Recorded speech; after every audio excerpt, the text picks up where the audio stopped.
जो भव्य स्मारक मंदिर बनना था,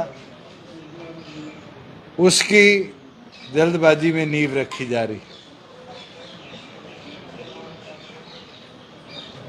सभी साथी ये जानते हैं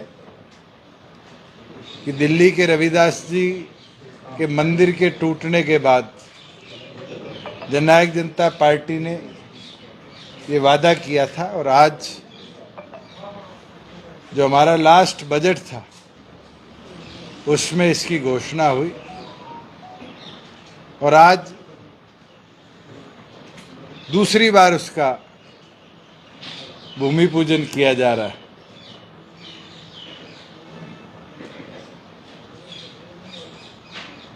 संगठन की जहां बात है, रैली के अंदर तो आप सब ने हर व्यू पॉइंट पर बात सुनी थी। मैं दो तीन चीजें जरूर कहना चाहूँगा कि कल सभी जिला अध्यक्ष, सभी सेलों के अध्यक्षों से हमने चर्चा करी, और आज अम्बाड़ा और कुरुक्षेत्र लोकसभा के साथियों के साथ भी चर्चा करी, और अगले 4 दिन में बची 8 लोकसभा को भी हम कवर करेंगे, और आगे लोकसभा के अंदर पूरी तैयारी के साथ जैसे डॉक्टर अजय सिंह चौटाला आदेश देंगे पार्टी उतरने का काम करें। और मुझे खुशी है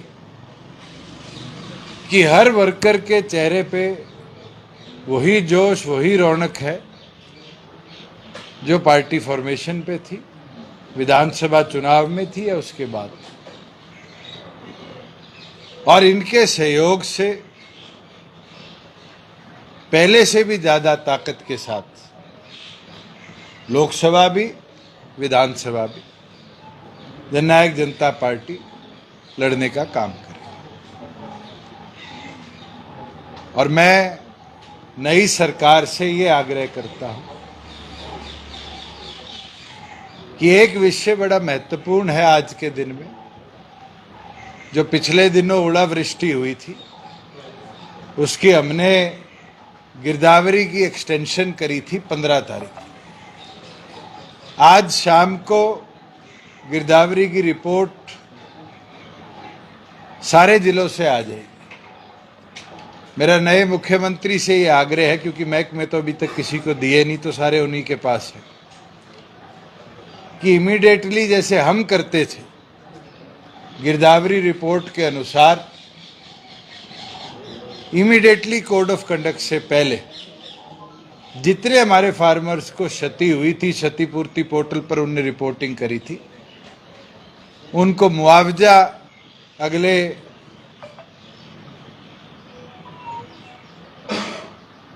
20 घंटों के अंदर अंदर इशू करे, क्योंकि उम्मीद है कि कल 3 बजे इलेक्शन कमीशन की कोई प्रेस कॉन्फ्रेंस की सूचना आई है, कोड ऑफ कंडक्ट लग जाएगा।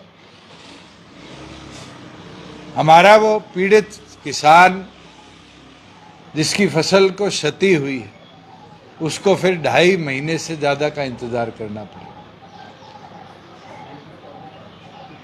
मैं आज ये आग्रह करता हूं सरकार से कि वो तुरंत प्रभाव से जहां जहां ओलावृष्टि के और बारिश के करके फसल को नुकसान हुआ था, उन सभी फार्मर्स को कॉम्पनसेशन मुहैया कराने का काम करें। और ये भी आग्रह करूंगा, जो हमने प्रोजेक्ट्स चलाए थे उनको भी गति के साथ आगे ले जाने का काम करें, उन पे बंदिशें डालने का काम नई सरकार ना करे। मैं तो रैली में बोल लिया, इससे ज्यादा मुझे नहीं लगता मेरे को जरूरत है बोलने की। मुलाकात हुई है मुख्यमंत्री से, ये बताएं कि क्या बातचीत रही और मकसद क्या रहा मुलाकात का? मेरा बड़ा अच्छा अनुभव 4.5 साल का रहा है। हमने कोई इशू हो तो प्रदेश के हित के लिए फैसले लिए, कभी हमारी लड़ाई नहीं हुई। और आज वो भी उस पद पे नहीं है, मैं भी उस पद पे नहीं हूं। उम्र में भी वो मेरे से दुगने हैं, मैं 35 का हूं, वो 70 के हैं। और मेरे घर वालों ने इतने तो शिष्टाचार सिखाए हैं कि जब आपसी लड़ाई झगड़े ना हो तो अच्छे तरीके से ज़रूर धन्यवाद करना चाहिए, और मैं उनका धन्यवाद ही करके आया हूँ कि उनने 4.5 साल के अंदर बड़े अच्छे तरीके से इस अलायंस को चलाया था, और बड़े अच्छे तरीके से इस अलायंस ने प्रदेश कैसे आगे बढ़े उसके अंदर बहुत निर्णय ली। कल की मुलाकात के बाद राजनीतिक हलकों में कई तरह की चर्चाएं हुई। अब चर्चाएं तो 4.5 साल से आप भी करते थे, टूटेगा टूटेगा, और मैं आपको कहता था जिस दिन टूटेगा आपको भी नहीं पता चलेगा। चर्चा करने वाले लोग तो इस प्रकार की भी चर्चा करते हैं कि हम मैदान में उतरेंगे, किसी एक को लाभ मिलेगा, किसी एक को नुकसान हो। राजनीति के अंदर लाभ किसको होगा, नुकसान किसको होगा, ये मैं और आप तय नहीं कर सकते, ये वोटर्स तय करते हैं। हमने जब पार्टी बनाई और लोकसभा में 7 सीटों पे उतरे तो 7 लाख वोट आए थे। विधानसभा में गए तो बढ़कर 15% हो गए, और उसके बाद हम अलग अलग चुनावों में उतरे, मिलकर उतरे, अलग निष्कर्ष आए। पर मुझे खुशी है, 2 लोकसभा के साथियों से मैंने चर्चा करी है। हम इस लोकसभा चुनाव को भी आगामी विधानसभा को मद्देनजर लड़ते हुए ही चुनाव को लड़ेंगे। अगर हमें हर सीट पे फोकस लड़ना पड़ेगा तो हर सीट पे फोकस लड़ेंगे। 9 विधानसभाओं से 1 लोकसभा हरियाणा की कॉन्स्टिट्यूट होती है। हमारे जो 90 भविष्य के उम्मीदवार हैं उनकी भूमिकाओं पर लोकसभा का चुनाव लड़ने का काम अभी चर्चा चल रही है। 2 लोकसभा क्षेत्र के साथियों से चर्चा हुई है। बची हुई 8 लोकसभा को हम अगले 4 दिन में कवर करेंगे।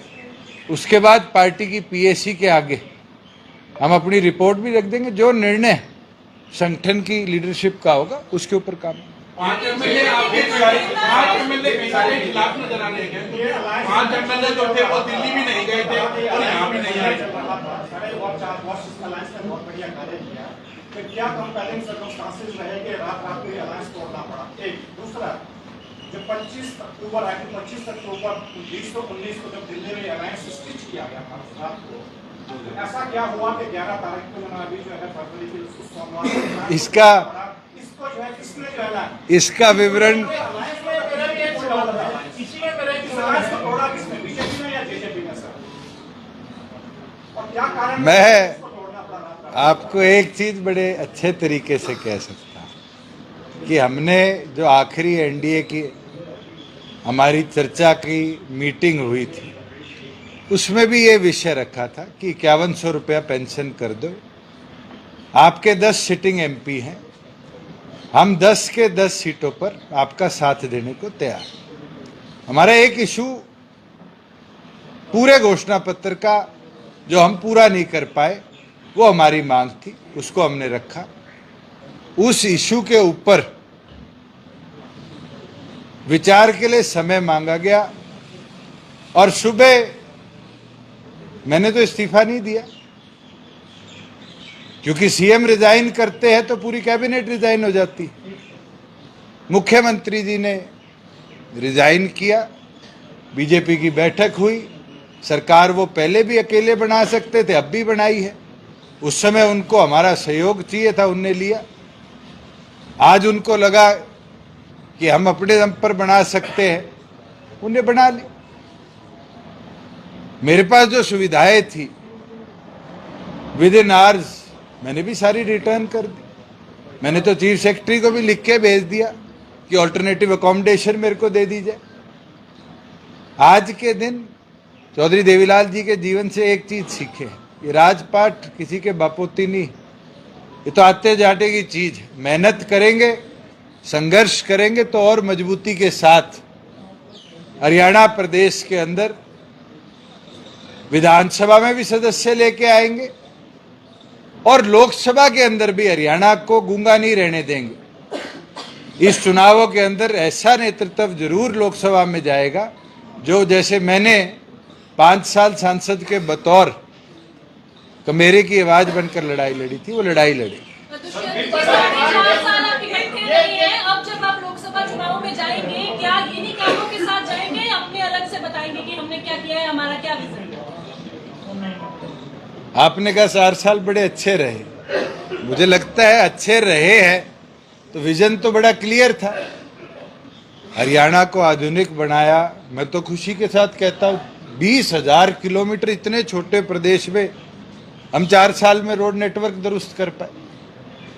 9,000 के टेंडर फ्लोटेड है, ये इसीलिए हो पाया, मेरा विजन अच्छा था। मतलब यही काम लेकर जाएंगे सर, जो आपने स्पीच जारी की थी, एक व्हिप जारी की थी आपने कि अनुपस्थित रहना, ये इस पे सवाल उठाए तो पहली बार है। पहली चीज तो मैं आपको बोलूं, क्योंकि पार्टी की बैठक थी। व्हिप 3 तरह का जारी हो सकता है, यस में वोट करे, नो में वोट करे, एब्सटेन करे।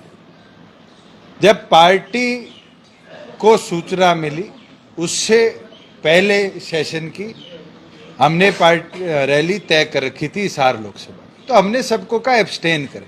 दूसरी चीज है, हमारे 10 के 10 मेंबर्स ने एब्सटेन किया।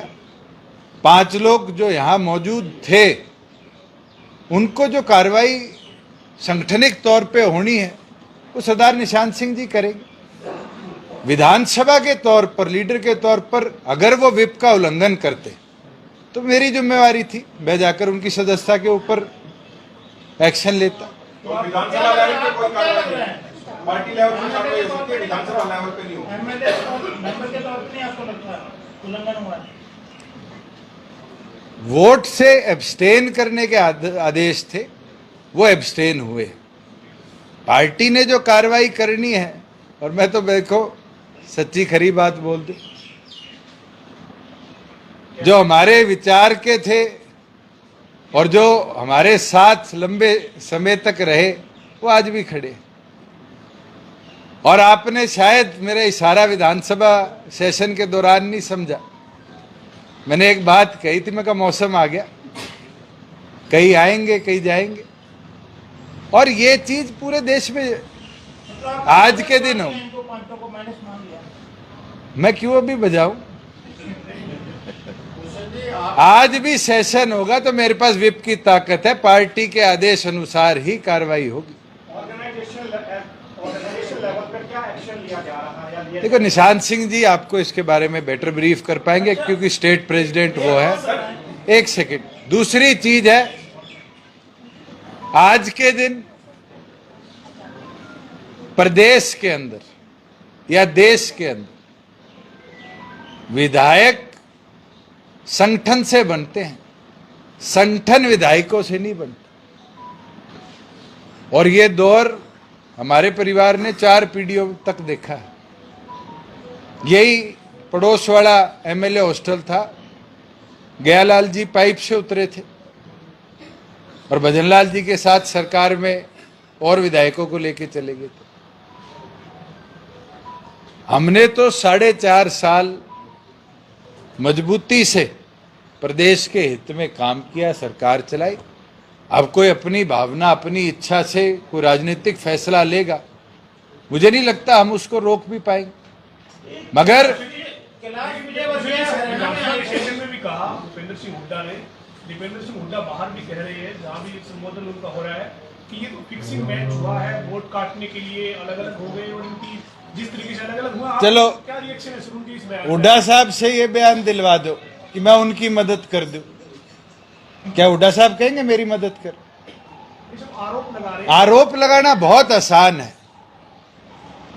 आज के दिन पॉलिटिकल पार्टी इसलिए बनती है कि जनता की आवाज को उठाए, जनता की आवाज के ऊपर काम कर पाए। जननायक जनता पार्टी कोई बीजेपी या कांग्रेस या एनएलडी या लोजपा या बसपा या किसी और पार्टी के लिए नहीं बनी। भूपेंद्र हुड्डा तो इसलिए सोचते हैं कि मैं रोहतक कैंडिडेट ना उतारूं, दीपेंद्र चुनाव जीत जाए। मुझे नहीं लगता हमारा एक कार्यकर्ता भी चाहेगा।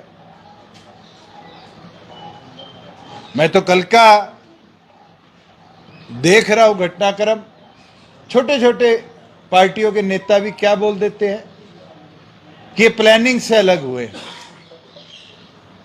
हमारा कोई मर्जर विले तो नहीं था बीजेपी में, अलायंस था, कॉमन मिनिमम प्रोग्राम पे था। आज भी उसका एक कहीं भी बात हम पूरी होती प्रदेश में देख रहे हैं। और मैंने तो अंतिम बैठक में भी ये कहा कि 5100 बुढ़ापा पेंशन कर दो। कितना पैसा लग जाता? 350-400 करोड़। क्या हरियाणा के बुजुर्गों के सम्मान के लिए मैं ये लड़ाई भी ना लड़ूं? उनने अपना सोच के निर्णय लिया, हम अपना सोच के निर्णय लेंगे। मुझे नहीं लगता कि मेरे पे कोई बंदिश है कि मैं कांग्रेस के उम्मीदवारों के आगे उम्मीदवार ना उतारूं या बीजेपी के उम्मीदवारों के आगे उम्मीदवार ना उतारूं। आप जेपी नड्डा और अमित शाह जी से बात हुई, आप 51 नहीं, उनने मेरे को अंतिम बैठक के बाद भी 5100 वाले इशू पर विचार कर रिवर्ट बैक करना था। और सुबह मनोहर लाल जी ने बैठक बुला ली, इस्तीफा दे दिया, तो ये क्लियर ही हो गया नई गवर्नमेंट के फॉर्मेशन का पार्ट जननायक जनता नहीं बनेगी। ये हमने बड़े क्लियरली बोल दिया। आपकी नॉलेज में था या आपको भी अचानक से ही पता चला ये सब? घटनाक्रम तो 1 साल से पता था। अच्छा ये बताएं, ये तो 1 साल अलग अलग इश्यूज पे आप लोगों तक तो हमने टसल नहीं आने दी, क्योंकि हरियाणा के हित में काम हो, ये हमारी प्राथमिकता। दुष्यंत जी, आप गठबंधन में रहे, आपने 2019 में अलग चुनाव लड़ा, बीजेपी के खिलाफ वोट मांगे थे। अब आप गठबंधन से अलग हो गए, फिर चुनावों में जाएंगे, फिर बीजेपी के खिलाफ वोट मांगेंगे। जनता को कैसे? मैं अभी पवन को ये बात बोल के हटाओ, बाप को बोल देता हूं जनता को ये कैसे कि भरोसा दिलाएं? फिर से साथ नहीं क्या मैं कांग्रेस के पक्ष में वोट मांगू? क्या मैं आईएनएलडी के, बसपा के, हलोपा के, इनके पक्ष में वोट मांगू? हम अपने कैडर के दम पर अपनी पार्टी के नाम पर वोट मांगेंगे।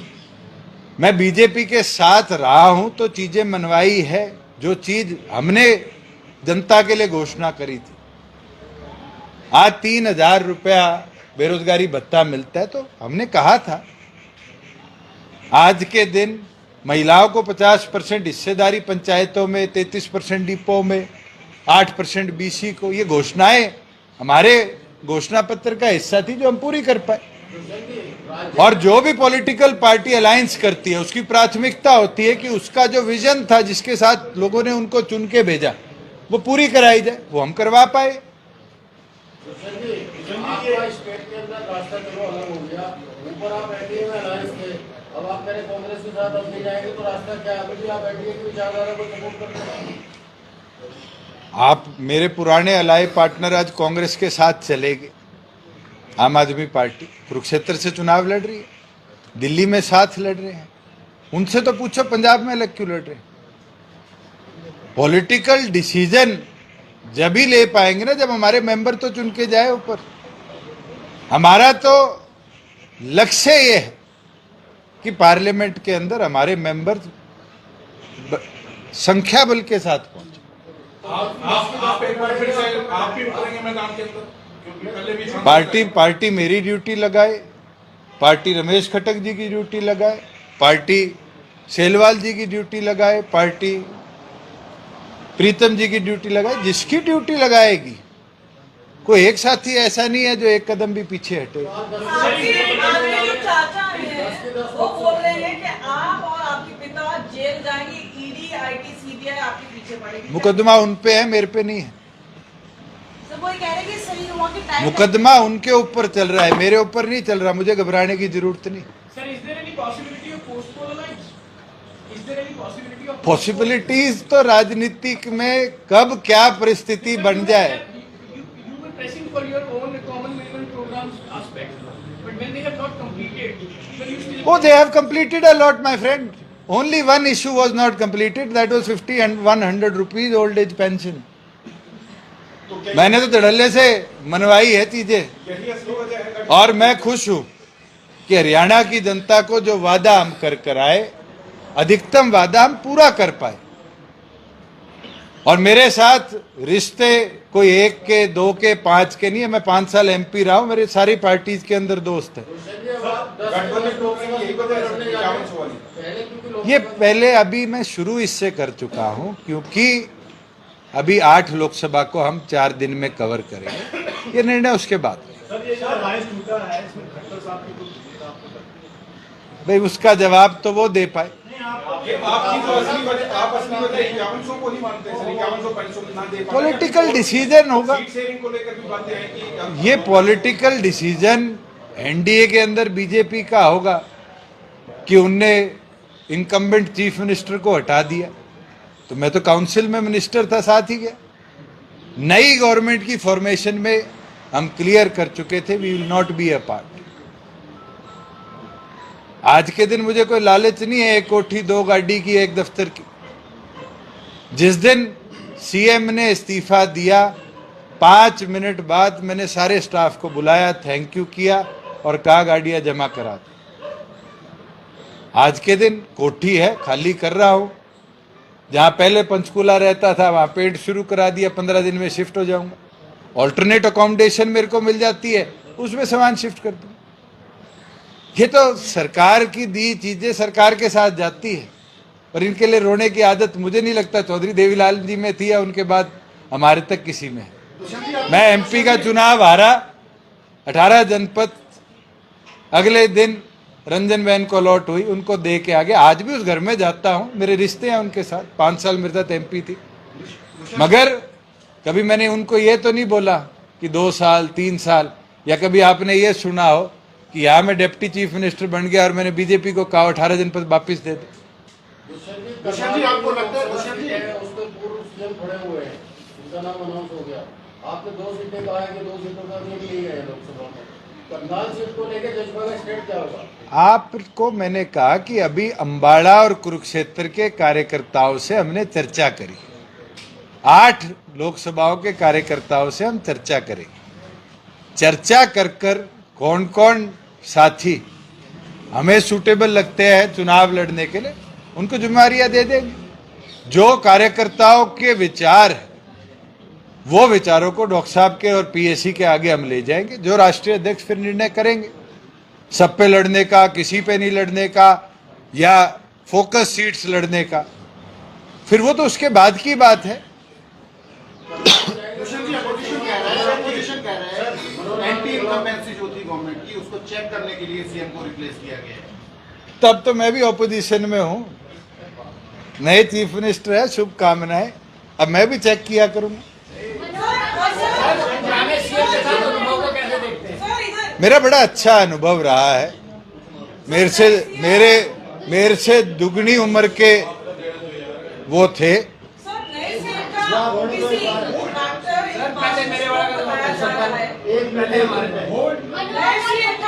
आप पहले आप दोनों लड़ लो, किसकी बात कर रहे?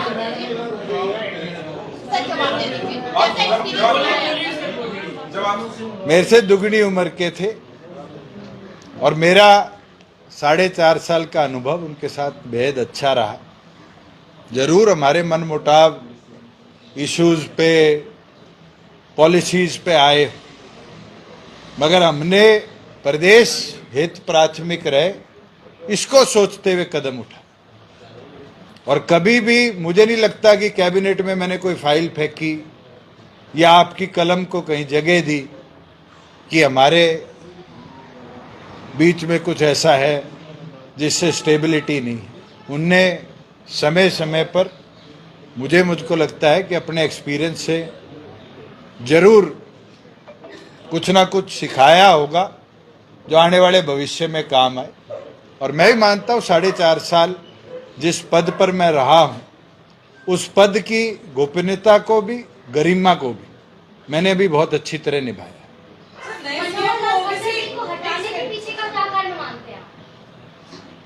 ये तो आप BJP में पूछो। आप भी अलायंस का हिस्सा रहे, आपको क्या लगता है? आपको क्या लगता है? एकदम मेरे लगने ना लगने से उनके हटने का क्या मतलब? ये तो उनके संगठन का निर्णय होगा कि उनको रिप्लेस क्यों किया है।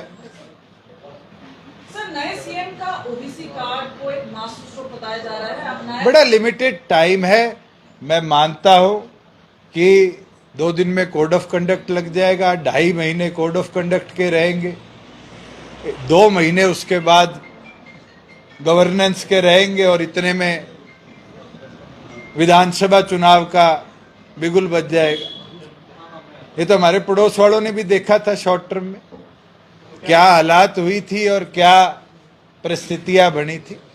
मैं तो ये मानता हूं जो उनको जिम्मेवारी दी है, जिस तरीके से हमने प्रदेश चला है वो उसको आगे लेकर बढ़े। मैं शुभकामनाएं। आपने कौन से राज्य का जिक्र किया? पंजाब का, वहां पे चंद बनाए गए थे को लेकर आपने कहा। मैं मेरे बात क्योंकि बैठक चल रही है, ये तो प्रीतम जी और बता देंगे बाद में कि इस मंदिर के जितने लोग थे जिनने शुरू में इसकी मांग करी थी उनने भी बैठक करी थी, मगर आज किस हड़बड़ाहट में इसको वहां पर प्रस्तावित किया है, मगर हुआ है, मुझे खुशी है और मैं पूरे समाज को शुभकामनाएं देता हूं कि देश का सबसे बड़ा रविदास मंदिर 5 एकड़ के अंदर उमरी गांव में हमने जो पंचायत से प्रस्ताव किया था, आज उसकी नींव रखी गई है और जल्द निर्माण भी शुरू होगा। आपको लगता है कि जैसे पड़ोसी राज्य में कांग्रेस ने एक्सपेरिमेंट किया था, यहाँ पे बीजेपी के साथ कुछ ऐसा होगा? ना कहूं, मेरे संगठन का विषय नहीं है तो बेहतर है। अच्छा, एक ये बताएं, जैसे आपने बताया कि 4.5 साल सरकार बड़ी स्मूथ चली, आपने प्रदेश के कार्य से करवाए, ये भी ऑल ऑफ सडन ये झटका मतलब कैसा लगा, कैसा अनुभव रहा? आप लोग, मैंने यहाँ करी हो, सेक्रेटरिएट करी हो, हरियाणा निवास करी हो, मेरे ख्याल से हर पीसी का क्वेश्चन ये रहता था कि कब टूटेगा कब टूटेगा। ये झटका मुझे नहीं, आप लोगों को लगा।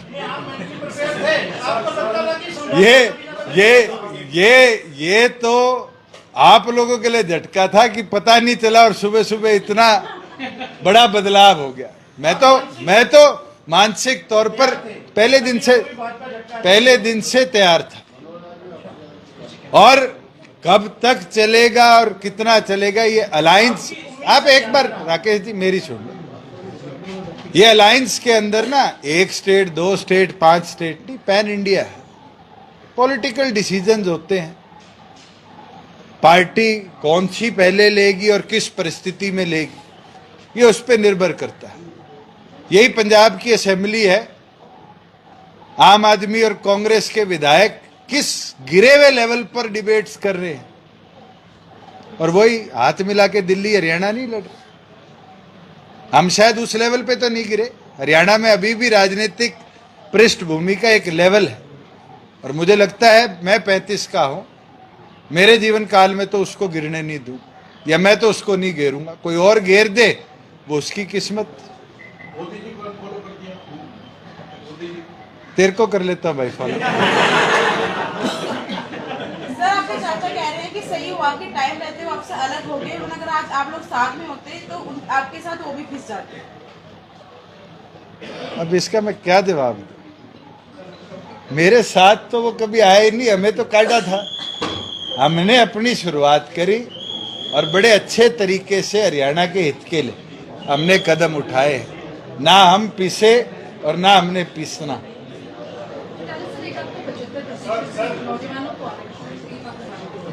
सुप्रीम कोर्ट ने ऑर्डर इशू कर दिया है, जुलाई महीने में कॉन्स्टिट्यूशनल बेंच उसकी रेगुलर हेयरिंग करेगा, और जैसे ही उसका निर्णय आएगा वो प्रदेश के युवाओं के लिए हम लागू करेंगे।